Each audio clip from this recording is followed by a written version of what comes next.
Episode की शुरुआत होती है और हम एक हॉस्टल को देखते हैं जिसमें एक लड़की कुर्सी पर बैठी हुई थी, जिसे देखकर एक लड़की काफी डर रही थी और तभी वो लड़की उस पर चाकू से हमला कर देती है। आखिर इस हॉस्टल में क्या हो रहा है, ये जानने के लिए देखिए ये पूरा वीडियो। जिसके बाद स्टोरी प्रेजेंट में आ जाती है और हम अंजलि को देखते हैं जो एडमिशन के लिए कॉलेज आई हुई थी, पर उसे एडमिशन तो मिल जाता है पर हॉस्टल फुल हो चुके थे। आसपास के हॉस्टल्स में भी जगह नहीं थी, जिससे अंजलि काफी परेशान हो जाती है कि अब वो रहेगी कहाँ। और वो अपनी माँ को भी फोन लगाती है, जहाँ उसकी माँ कहती है कि तुझसे मना किया था कि आगे मत पढ़, अब भुगत, कहाँ रहेगी तू उस अनजान शहर में। जहाँ अंजलि कहती है कि बा माँ, भैया को आपने विदेश भेज दिया पढ़ने के लिए और मुझे कह रही हो कि आगे मत पढ़, मैं ढूंढ लूंगी कोई ना कोई हॉस्टल रहने के लिए, बस आप कुछ पैसे भेज दो। दरअसल अंजलि और उसकी माँ के बीच हमेशा कुछ अनबन बनी रहती थी। भैया अंजलि काफी परेशान थी और तभी एक सफाई कर्मचारी आकर कहता है कि क्या हुआ मैडम, परेशान लग रही हो, क्या मैं आपकी कोई मदद कर सकता हूँ। जहाँ अंजलि बताती है कि हॉस्टल फुल है और आसपास के हॉस्टल्स भी फुल हैं, अब मैं कहाँ रहूंगी। जहाँ वो कर्मचारी कहता है बस इतनी सी बात, आप मेरे साथ चलिए, एक हॉस्टल है जहाँ मैं पहले काम करता था, आपको वहाँ रूम जरूर मिल जाएगा। और अंजलि उसके साथ उस हॉस्टल तक पहुँच जाती है।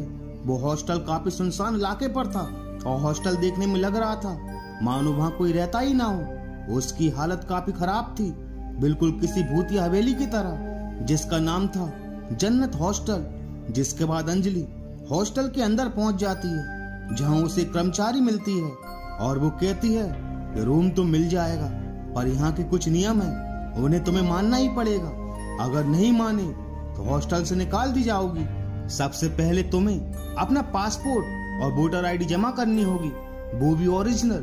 जहाँ अंजलि कहती है कि अगर मुझे पासपोर्ट और वोटर आईडी की जरूरत पड़ी तो फिर मिल तो जाएगा ना।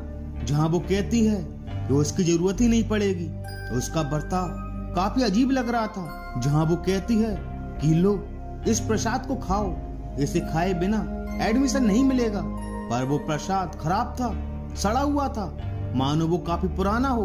अंजलि उसे खाने से मना कर देती है पर वो औरत कहती है नियम है, खाना ही पड़ेगा। पर अंजलि कहती है भाड़ में जाए ये नियम, मैं कहीं और रह लूंगी। और वो हॉस्टल से बाहर आ जाती है पर उसे एहसास होता है कि वो कहाँ जाएगी और हॉस्टल भी उसे बिल्कुल फ्री में मिल रहा है। तो वो वापस अंदर चली आती है, पर उसे प्रसाद तो खाना था और वो उसे खा लेती है, पर उसे प्रसाद काफी अच्छा लगता है, वो दोबारा से उसे खा लेती है और डॉक्यूमेंट जमा करने के बाद उसे वो हॉस्टल मिल जाता है। पर पूरा हॉस्टल खाली था, जैसे वहाँ कोई रहता ही ना हो। और जब वो कमरे में जाती है तो कमरा भी काफी गंदा पड़ा था, जैसे सालों से वहाँ कोई रहा ही ना हो। वो रूम को साफ करती है और नहाने के लिए चली जाती है और तभी हम उस साये को देखते हैं। वहीं अंजलि को एक और लड़की दिखाई देती है जिसका नाम सना था। वो भी अंजलि को देखकर काफी खुश हो जाती है, क्योंकि उन दोनों को कोई तो मिल गया था बात करने के लिए। जहाँ दोनों खाना खा रही थी और हॉस्टल के बारे में बात कर रही थी, ये कितना अजीब हॉस्टल है, मुझे तो कोई और लड़की भी दिखाई नहीं दी। और दोनों हॉस्टल की बुराई कर रहे थे, पर उनकी बातें वहाँ का बावर्ची भी सुन रहा था, जिसे काफी गुस्सा आ रहा था। और तभी उन्हें प्रार्थना करने की आवाज आती है। उन्हें लगता है कि हमने तो किसी भी लड़की को यहाँ नहीं देखा। फिर इतनी सारी लड़कियों की आवाज, जहाँ वो बावर्ची कहता है कि ये प्रार्थना तुम जैसी बदतमीज लड़कियों को सुधारने के लिए ही है, खाना खाओ और चुपचाप अपने काम से काम रखो। वहीं जब अंजलि अपने कॉलेज में होती है तो उसे अपना पुराना दोस्त रोहित मिलता है और दोनों एक दूसरे से मिलकर काफी खुश होते हैं। जहाँ अंजलि बताती है कि यार कॉलेज का हॉस्टल मिला नहीं तो मैं जन्नत हॉस्टल में रह रही हूँ, वो जगह ना काफी डरावनी है और वहाँ के लोग भी काफी अजीब हैं। जहाँ रोहित कहता है कि यार पर मैंने तो ऐसे किसी हॉस्टल का नाम भी नहीं सुना। वहीं जब अंजलि वापस अपने हॉस्टल जाती है तो उसे अपना हॉस्टल कहीं दिखाई नहीं देता। उसे काफी अजीब लगता है कि जगह और रास्ता तो यही था। वो लोगों से भी पूछती है कि यहाँ जन्नत हॉस्टल कहाँ है, पर किसी को भी पता नहीं था। और ढूंढते ढूंढते अब रात हो चुकी थी और तभी अंजलि को दूर से आती हुई प्रार्थना करने की आवाज आती है और आवाज का पीछा करते वो हॉस्टल तक पहुंच जाती है। पर जैसे ही वो अपने कमरे में पहुंचती है तो उसका कमरा पूरी तरह से अस्त व्यस्त पड़ा था। उसे काफी गुस्सा आता है और वो उसी औरत के पास जाती है ये पूछने के लिए कि कमरे में कौन घुसा था, पर वो औरत वहां पर नहीं थी। और तभी उसे सना के चिल्लाने की आवाज आती है जो किसी मुसीबत में थी और वो भागकर उसके कमरे की तरफ जाती है। दरवाजा अंदर से लॉक था। वो आवाज लगाती है, दरवाजा खटखटाती है और तभी वो औरत आकर कहती है कि क्यों चिल्ला रही हो, तुम जब से आई हो कुछ ना कुछ गड़बड़ करती ही जा रही हो, जाओ वापस अपने कमरे में। जहां अंजलि कहती है कि सना किसी मुसीबत में है, वो हेल्प के लिए चिल्ला रही थी, पर वो औरत कहती है कि मुझे तो कोई आवाज ही नहीं आ रही। और वैसे भी सना अपने कमरे में नहीं है, वो किसी काम से बाहर गई है। जहां अंजलि ये भी कहती है कि मेरे कमरे में कौन घुसा था, पूरा कमरा अस्त व्यस्त है। जहां वो औरत कहती है कि यहाँ कोई भी किसी के कमरे में नहीं घुसता, तुम जाकर अपने कमरे को चेक करो। और उसके जाते ही वो औरत वहां से गायब हो जाती है। और जब अंजलि कमरे में पहुंचती है तो सारा सामान सही से अपनी जगह पर रखा था, जिसे देखकर उसे समझ नहीं आता कि ये किसने किया।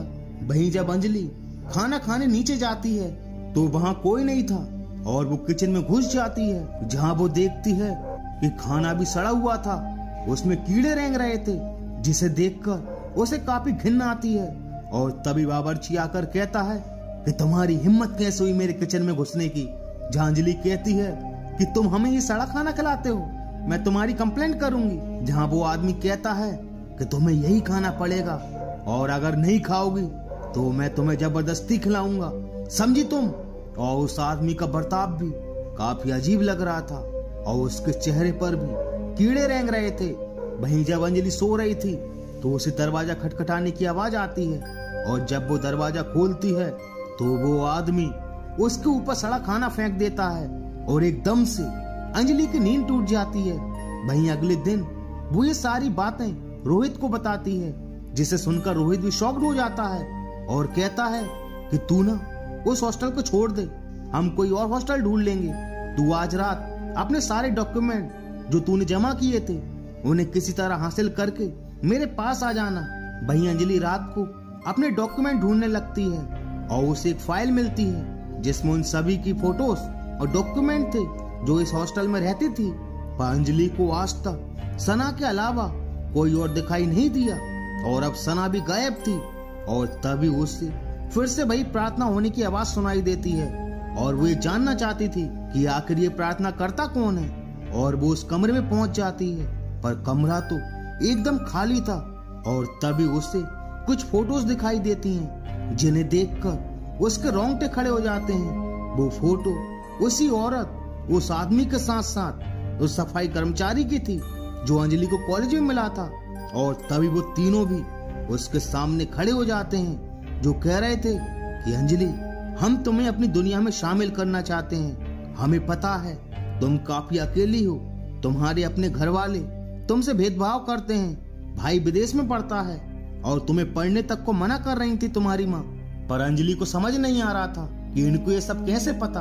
और वो ये भी कहते हैं कि हमें तुम्हारे बारे में सब पता है, तुम ज्यादा सोचो मत, ये लो इस चाकू से अपना गला काट लो, दर्द भी कम होगा और तुम हमारी दुनिया में शांति से रहोगी। लो काट लो अपना गला और जन्नत का हिस्सा बन जाओ। और अंजलि तुरंत अपने कमरे की तरफ भागती है जहां वो देखती है कि उसके कमरे में सना फांसी पर लटकी हुई है। वो तुरंत वहां से भागती है और रोहित के घर जाकर वो उसे सारी बात बताती है। और जब रोहित इंटरनेट पर चेक करता है तो उन्हें पता चलता है कि जन्नत हॉस्टल आज से 38 साल पहले था।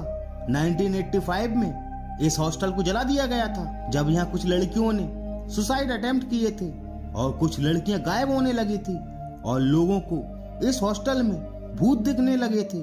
और इस हॉस्टल के ओनर ने भी सुसाइड कर लिया था और ये वही सफाई कर्मचारी था। और उसके बाद इस हॉस्टल को पूरी तरह से जमी दोज कर दिया गया था। जहां अंजलि कहती है कि तो क्या मैं इतने समय से भूतों के साथ रह रही थी, मुझे काफी डर लग रहा है, मुझे नहीं रहना उस हॉस्टल में। जहां रोहित कहता है कि तुम शांत हो जाओ और सो जाओ, कल सुबह हम इसका हल जरूर निकाल लेंगे।